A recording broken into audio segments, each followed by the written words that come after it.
الحمدللہ رب العالمین والصلاة والسلام علی سید الانبیاء والمرسلین اما بعد فاعوذ باللہ من الشیطان الرجیم بسم اللہ الرحمن الرحیم۔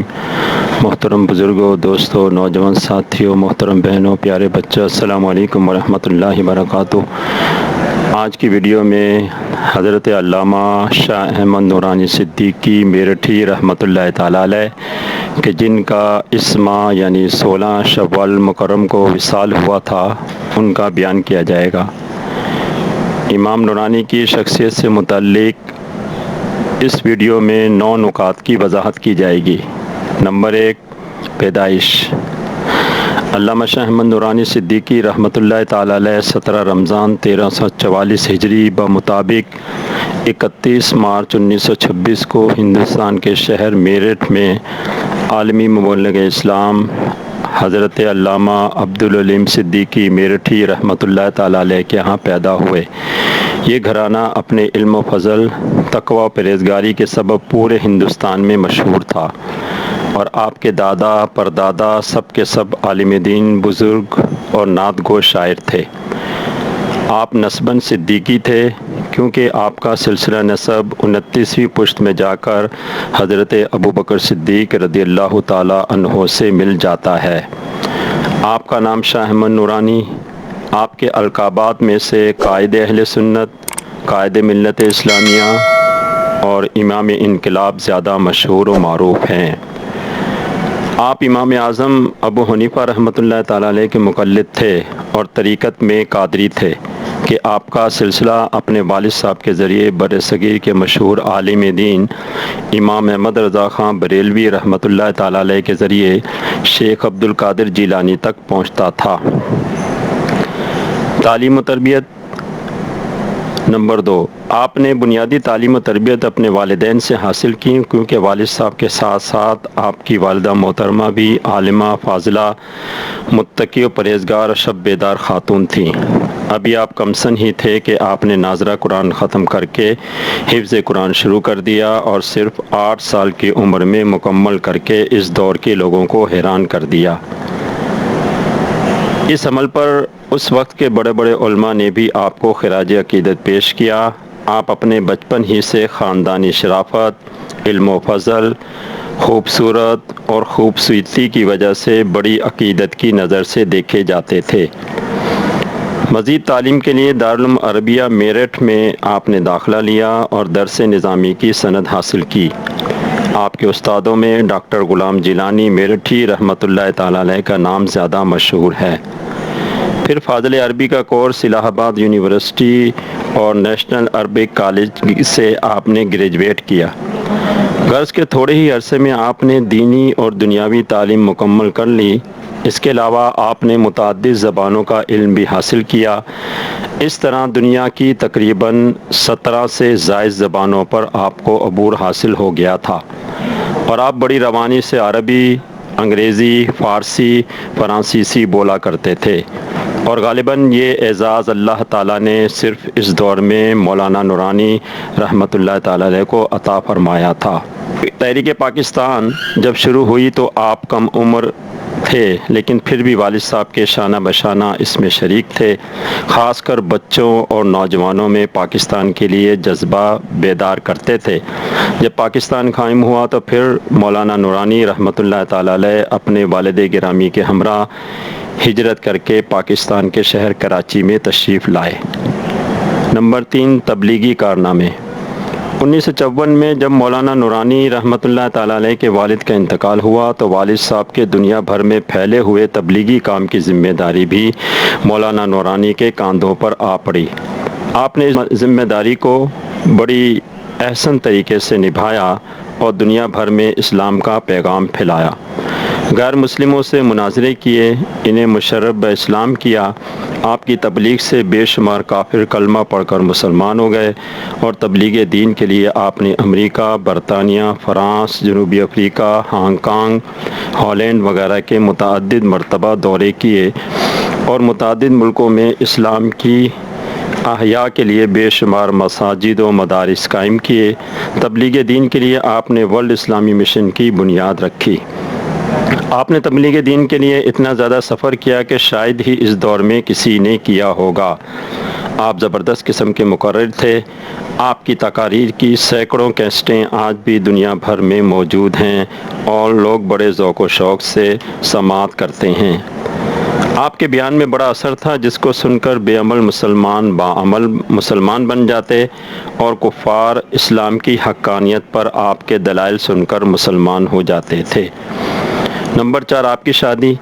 اسی مصروف ترین زندگی کے دوران ہی آپ کی شادی بھی ہو گئی اور مدینہ منورہ کے مشہور بزرگ فضل الرحمن قادری رحمۃ اللہ تعالیٰ علیہ فرزند خلیفہ اعلیٰ حضرت ضیاء الدین مدنی رحمۃ اللہ تعالیٰ علیہ کی بیٹی سلمہ نورانی سے ہو گئی، جن سے آپ کے 2 صاحبزادے ہوئے۔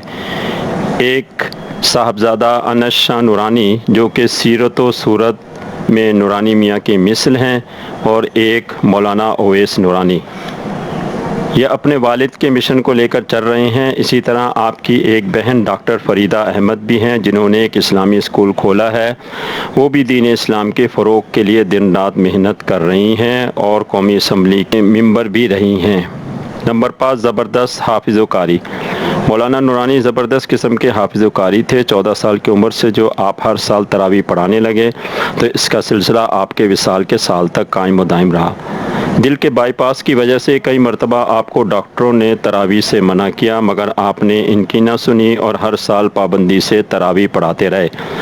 آپ رمضان میں ایک قرآن پاک تراویح میں سناتے، ایک تہجد میں اور ایک اپنی والدہ محترمہ کو ہر سال سناتے تھے۔ رمضان کے علاوہ بھی ہر روز 5 سپاروں کی تلاوت کرتے تھے۔ آپ کی قرأت میں بڑا سوز و گداز تھا۔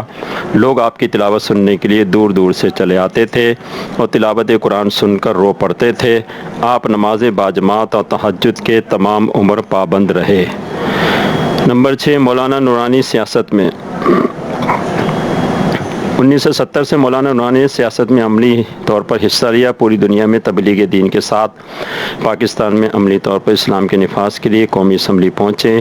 آپ 1973 کے آئین کے خالق بھی ہیں۔ اس آئین میں جتنی بھی اسلامی شکیں ہیں وہ سب مولانا نورانی کی شامل کرتا ہے۔ خاص کر قادیانیوں کو کافر قرار دینے کا کام آپ کا ایک ایسا سنہری کارنامہ ہے جس پر تا قیامت مسلمان فخر کرتے رہیں گے۔ آپ نے سیاست عبادت کے طور پر کی اور اس کے ذریعے ملک و قوم کی خدمت کی، اور دین و سیاست کو آپ نے کاروبار نہ بنایا۔ یہی وجہ ہے کہ تا عمر آپ نہ بنگلہ بنا سکے نہ ہی کوئی کار لے سکے، جبکہ دوسرے لوگوں نے دین و سیاست کو کاروبار بنایا اور وہ کہاں سے کہاں پہنچ گئے۔ نمبر 7، مولانا نورانی حق گوئی کا پیکر۔ مولانا نورانی شفقت و محبت، نرم مزاج، عفو و درگزر کا پیکر تھے۔ عز انکساری، حلم و برداشت آپ میں کوٹ کوٹ کر بھری ہوئی تھی۔ مخالفین کی بڑی سے بڑی بات بھی آپ ہنس کر ٹال دیتے تھے۔ اپنے عقیدت مندوں، ماتحتوں، حتیٰ کہ اپنے اہل خانہ سے بھی بڑی شفقت و محبت سے پیش آتے۔ آپ کو غصہ ہوتے ہوئے بہت کم دیکھا گیا۔ یہی وجہ ہے کہ جو بھی کوئی ایک مرتبہ آپ سے ملاقات کر لیتا وہ آپ کا گرویدہ ہو جاتا۔ آپ نے تا عمر اپنی سیکورٹی کے لیے کوئی گارڈ نہ رکھا اور صدر جیسے علاقے میں باوجود کہ عظیم سیاسی و مذہبی لیڈر ہونے کے عام لوگوں کی طرح پھرتے رہتے تھے۔ مولانا نورانی کا سب سے بڑا وصف کلمہ حق کہنا ہے۔ یہ ان کا ایک ایسا وصف تھا کہ جس پر وہ آخر وقت تک قائم رہے۔ اس کی وجہ سے آپ کو بڑی تکالیف اٹھانی پڑی اور کئی اپنے اہم ساتھیوں سے ہاتھ دھونا پڑا۔ اسی طرح جب اس شہر کراچی میں عصبیت و لسانیت کا جادو سر چڑھ کر بول رہا تھا اور بڑے بڑے لوگ اس کے سحر میں مبتلا تھے تو ایک آواز اٹھی جو مولانا نورانی کی تھی کہ اسلام میں تعصب نہیں ہے، ہر مسلمان دوسرے مسلمان کا بھائی ہے۔ اسی طرح دنیا بھر میں یا پاکستان میں اگر کسی نے بھی اسلام کے خلاف بات کی تو اس کی فوراً مولانا نورانی نے گرفت کی۔ آپ اسلام کے دشمنوں کے لیے شمشیر تھے اور دنیا بھر کے مظلوم مسلمانوں کی آواز تھے، اور آپ نے کشمیر، فلسطین، افغانستان، عراق کے اور دنیا بھر کے مسلمانوں کی ہر طرح سے امداد کی۔ نمبر 8، مولانا نورانی کا وصال۔ غرض کہ وہ عظیم الشان ہستی کہ جسے اللہ تعالیٰ نے بے پناہ وصف عطا فرمائے تھے اور جس نے اسلام ہی کو اپنا اوڑھنا بچھونا بنایا تھا، آخر کار 16 شوال اسی ماہ 1424 11 دسمبر 2003 بروز جمعرات کو دل کے اٹیک کی وجہ سے اسلام آباد میں وصال فرما گئی۔ وصال کے وقت آپ کی عمر 78 برس تھی۔ وصال کے اگلے دن بعد نماز جمعہ آپ کی نماز جنازہ نشتر پارک میں ادا کی گئی، جس میں دنیا بھر اور پاکستان بھر سے لوگوں نے شرکت کی۔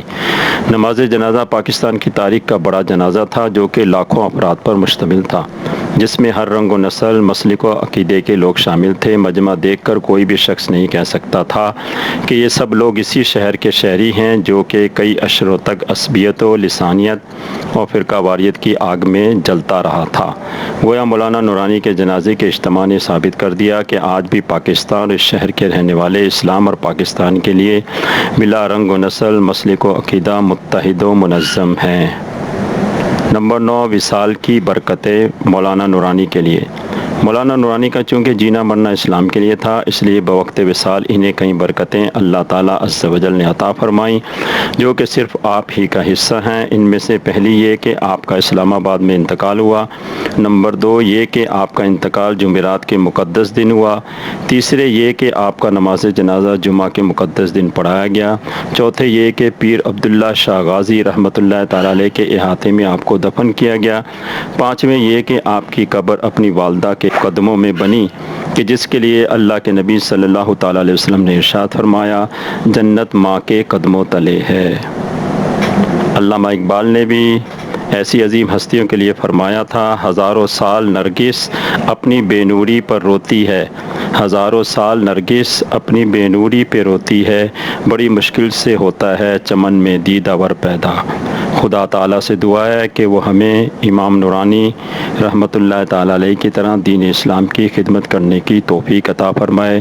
آمین۔ وما علینا الا البلاغ۔